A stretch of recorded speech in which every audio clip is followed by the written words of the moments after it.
در گذرگاه وستریاکوفسکی پرویزد در منطقه بریولوی غربی در جنوب مسکو شام شنبه 29 ینوار یک زنوزنی عمومی بین مهاجران با تیرپرانی روی داده است. منبع خبرگزاری روسی تاس در مقامات حفظ حقوق خبر داد که گمان می رود در این زنوزنی زادگان تاجیکستان اشتراک داشتند.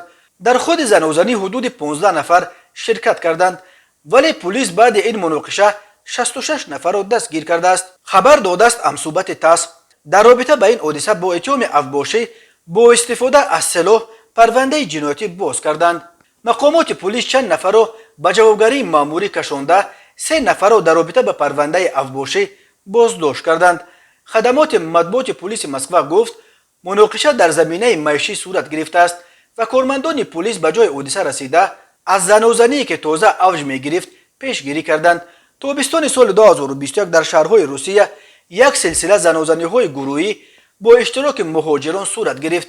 در پی آن زنوزنی ها وزارت کارهای داخلی روسیه مهاجران را هشدار داد که من بعد آنها را برای دغلانه ویران کردن ترتیبات جمعیتی از جمله برای اشتراک در زنوزنی ها بدون یگان ترحم دپورتاسیون کرده از حق عبور مرز روسیه محروم خواهند کرد.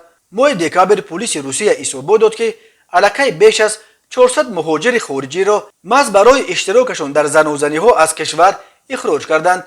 اکثر این مهاجران اخراج شده را به مدت 40 سال از حق بازگشت به روسیه محروم کردند.